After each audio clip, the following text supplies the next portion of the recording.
अब ये पीएलपीए की फॉरेस्ट की जब हमने सारी आकर के लड़ाई लड़ी देखी, तो उसमें क्या है कि पीएलपीए का एक्ट बना सन 1900 में, आज से 120 साल 21 साल पहले।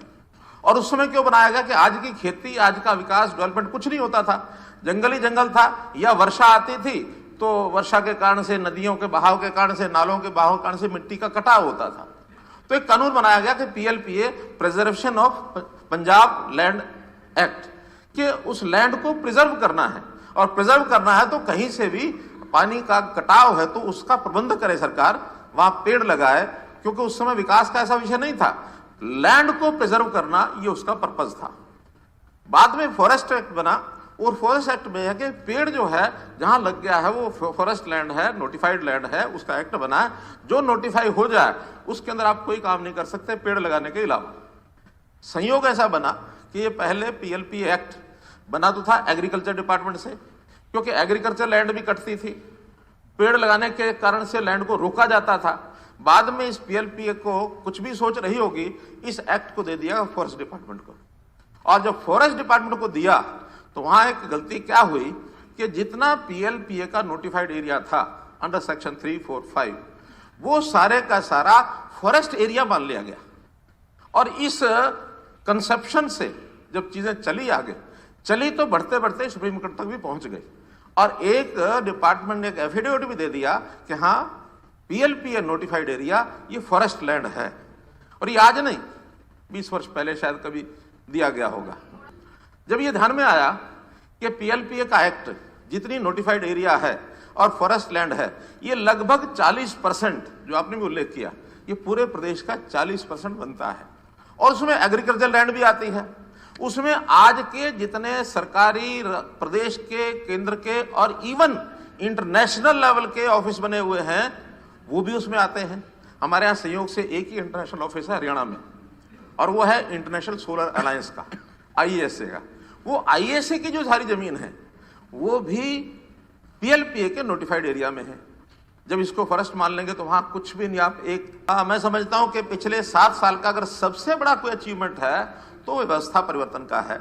और उस व्यवस्था परिवर्तन में आम आदमी को आने वाली कठिनाइयां, किसी भी समाज विशेष को, वर्ग विशेष को आने वाली कठिनाइयां कैसे दूर की जाए, और इसमें हमने टेक्नोलॉजी का बहुत उपयोग किया है। उस टेक्नोलॉजी के उपयोग का ये भी कर सकते थे, लेकिन अफसोस है कि 2014 तक इन्होंने इसका उपयोग नहीं किया। हमने आने के बाद गुड गवर्नेंस डे 2014 25 दिसंबर ये तय किया था कि आगे गुड गवर्नेंस का ही सारा कार्यक्रम चलाएंगे। मेरी फसल मेरा बुरा उसी का एक परिणाम है। मैं कहता हूं इसके कारण से एक व्यवस्थित होने लग गया सारा सिस्टम। किसान इससे प्रसन्न है। इतना ही है कि शुरू शुरू में किसान को कठिनाई आई है। आपके सुझाव, जो कठिनाइयां, उसको दूर करने का काम हमारा है, क्योंकि अभी इसको 2 ही साल हुए हैं। एक और नई व्यवस्था जो बनी है अभी, फूड कॉर्पोरेशन ऑफ इंडिया ने हर एक स्टेट का तय कर दिया कि आपकी प्रोक्योरमेंट इससे ज्यादा हम नहीं करेंगे। जब इससे ज्यादा नहीं करेंगे तो हमारा दायित्व तो बनता है कि पहले हम हरियाणा के किसान का लेंगे, हरियाणा के किसान के बाद हरियाणा का वो किसान जो बाहर बुआई की हुई है फिर उसका लेंगे, और इसके बाद हमारा कोटा पूरा नहीं होता तो उत्तर प्रदेश के किसान भी आते हैं, पंजाब के भी आते हैं, कहीं के आके बेच जाते हैं। एक कारण। दूसरा कारण बता रहा हूं। दूसरे कारण में ये जो केंद्र की ओर से प्रोक्योरमेंट की जाती है धान की और गेहूं की, हमने जो 10-11 फसलें प्रोक्योरमेंट करने की बात कही है, इसमें स्टेट का बहुत सा नुकसान भी होता है। 2020 में जब मैंने बाजरा खरीदा 2150 रुपया, उस समय हमारे जो एस्टिमेट्स थे एग्रीकल्चर डिपार्टमेंट के, वो थे 5 लाख मीट्रिक टन बाजरा।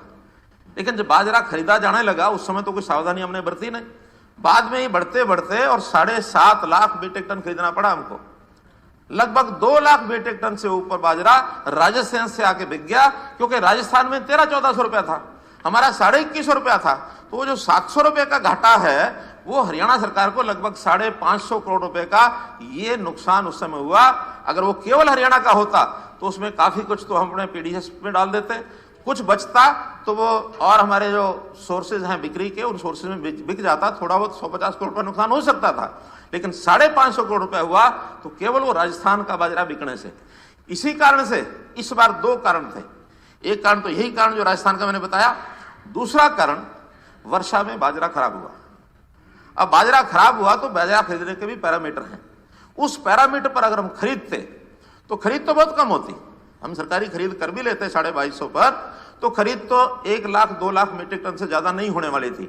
लेकिन बाकी जो 3 साढ़े 3 लाख मीट्रिक टन है वो खरीदा इसलिए नहीं जाता कि उसकी क्वालिटी डाउन है, और क्वालिटी डाउन होने के बाद जो तो ठीक है वो तो 2250 में बिकता, खराब बाजरा वही 1100 1200 में बिकता, इससे ऊपर बिकता नहीं। हमें आखिर में निर्णय ये लिया कि किसी का खराब हो चाहे अच्छा हो, हर एक को 600 रुपया दे दो। आज जिनका बाजरा कमजोर था, खराब था, वो इतने प्रसन्न है कि हमारा खराब बाजरा भी 12 के बजाय 1800 रुपया घर में मिल गया हमको। जो सबसे पहली बात हमने ध्यान में रखी है वो है गरीब, किसान, मजदूर, जिसकी आय बहुत कम है। उसमें हमारे SC BC का स्वाभाविक एक बड़ा रोल है, बड़े उसमें कैटेगरी उनकी है। ऐसे सब लोगों को लाभ हम कैसे पहुंचा सकते हैं? हमने ऐसी सारी योजनाओं में इनको सबको लाभ पहुंचाने के लिए, जैसे मुख्यमंत्री परिवार उत्थान योजना की हमने घोषणा की। परिवार पहचान पत्र एक विषय जो पहले से आ चुका है, सबको मालूम है कि हम हर एक परिवार का डाटा इकट्ठा कर रहे हैं, उस डाटा को बाद में वेरीफाई भी कर रहे हैं। वेरीफाइड डाटा जब हमारा एक लिमिट से नीचे हमको ध्यान में आता है इनकम का, उनको कैसे सहायता की जाए। 1.5 लाख परिवार हमारे ध्यान में ऐसा आ गया जिनकी वार्षिक आय 1 लाख रुपए से कम है, सिर्फ 7-8 हजार। नहीं, मैं कहता हूं इस बार नई बात यह है, हमने उसके मेले लगाए, अंत्योदय मेले, ग्रामोदय मेले, और अभी शायद 22 तारीख तक समाप्त होने थे, आज 22 है। आज उसका कहीं ना कहीं लगा होगा आखिरी, या कोई बचा होगा तो 1-2 दिन में और हो जाएगा। 180 से ज्यादा ये मेले इन स्थानों पर, एक जगह पर 2-2 3-3 भी लगाए हैं, तो ऐसे 250 से ऊपर ये मेले लगे हैं जिसमें 1.5 लाख परिवार को बुलाया गया है। और इन सबको रोजगार के लिए कैसे अपनी आय बढ़ा सकते हैं। टारगेट हमारा है कि इस 1 लाख वाले की आय 2 लाख कैसे हो जाए। सरकार की ओर से कुछ नहीं दे रहे, हम उनको अपने पैरों पर खड़ा करने के लिए व्यवस्थाएं बना रहे हैं। पहली तो उस लोन का जो इंटरेस्ट सबवेंशन है वो सरकार करेगी, एक बात। दूसरा, केवल लोन की स्कीमें नहीं है, बहुत स्कीमें सब्सिडी की भी हैं, और सब्सिडी में हमने बजट में एक लिमिट होती है कि भी इस विभाग की या इस योजना की इतना बजट है। हमने वो भी छूट दी है कि अगर इन स्कीमों में ज्यादा लोग आएंगे, अगर इस समय के वर्तमान के बजट में पूरा हो जाएगा तो वर्तमान में बजट में पूरा करेंगे, नहीं तो 2.5 महीने बाद जो बजट आएगा उस राशि को और बढ़ाएंगे, ताकि ऐसे अगर सब्सिडी की स्कीमों में लोग ज्यादा आ जाते हैं उनको छोड़ा नहीं जाएगा, उनको सबको सब्सिडी दी जाएगी। ये जो नंबरदार वाला विषय है ये आया हमारे पास, इसमें इतनी ही मैं बताता हूं कि हमने इनके साथ 3 वायदे किए थे, जरूर किए थे। मासिक इनकी जो आय थी उनको 1500 से 3000 कर दिया था। स्मार्टफोन के लिए डिपार्टमेंट ने 7000 रुपये प्रति फोन ये सैंक्शन कर दिया। अगर, क्योंकि बहुत लोगों ने आके कहा देखो जी मोबाइल तो हमारे पास है, क्योंकि मोबाइल के बिना आज कोई व्यक्ति है नहीं। उनका जी आप हमें 7000 नगद दे दो, हमारे पास है तो ठीक, नहीं है तो ठीक, केवल उनसे नंबर हमने लेना है, वो नंबर अपना कोई ना कोई वो दे देंगे। इसी प्रकार उनको आयुष्मान भारत में जोड़ने की बात थी, उसको आयुष्मान भारत में जोड़ने का हमने फाइल क्लियर हो गई है, और बहुत जल्दी, चूंकि ये आयुष्मान भारत योजना सेंटर की योजना है इसलिए उसमें ऐड कराने के लिए थोड़ा सा फॉर्मेलिटी चल रही है। लगभग 20 से 24 हजार नंबरदार हैं, किसी को नहीं हटाया जाएगा, लेकिन तो प्रेजेंट नहीं हटाया जाएगा।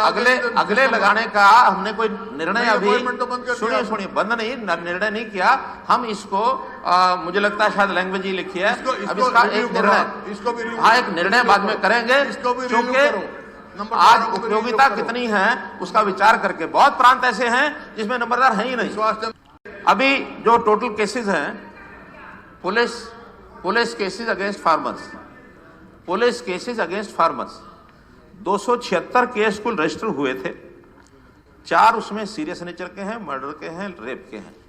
उस पर तो उन्होंने भी मांग नहीं की है कि विड्रा करेंगे। बाकी 272 केस ऐसे हैं जिनमें से कोर्ट को चार्जशीट प्रिपेयर करके कोर्ट को दे दिए गए 178 केस, और इन 178 में नहीं, 178 तो चार्जशीट है। फिर उसके बाद अनट्रेस्ड रिपोर्ट जो है वो लगभग 57 केसेस की रिपोर्ट अनट्रेस्ड है, वो जिसके नाम भी था कोई मिला नहीं है, तो लगभग ये तो वैसे ही वापस हो जाएंगे।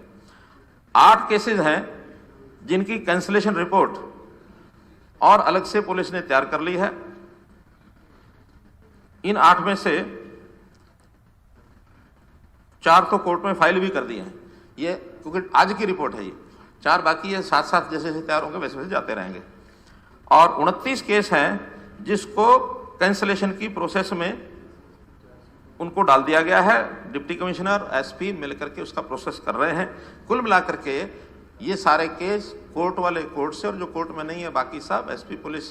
पानी की आगे आने वाली कठिनाई को ध्यान में रखते हुए हमने निश्चय किया है कि माइक्रो इरिगेशन को ज़्यादा से ज़्यादा बढ़ाएंगे, आने वाली कठिनाइयों को भी दूर करेंगे, लेकिन इसमें जो भी स्कीमें बनानी पड़ेंगी सब स्कीमें बनाएंगे।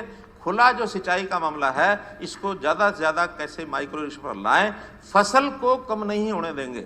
हाँ, फसल का डाइवर्सिफिकेशन तो करा सकते हैं, धान की बजाय और फसल बुझाई की जाए। हमने इसके लिए 7,000 रुपये प्रति एकड़ दिया, 1 लाख एकड़ से ज़्यादा दिया, अभी और आगे बढ़ेंगे तो वो भी देंगे। तो इसलिए डाइवर्सिफिकेशन हो सकता है। मैं तो ये कह रहा हूँ कि इस ओर हम आगे बढ़ रहे हैं, इसलिए माइक्रो इरिगेशन की स्कीमें जहाँ बनती हैं उसमें सबका सहयोग चाहिए। हमसे जुड़े रहने के लिए हमारे YouTube चैनल को सब्सक्राइब करें और नई वीडियो की नोटिफिकेशन के लिए बेल आइकॉन को दबाएं। अगर आप ये वीडियो Facebook पर देख रहे हैं तो लाइक जरूर करें और ज्यादा से ज्यादा शेयर करें। धन्यवाद।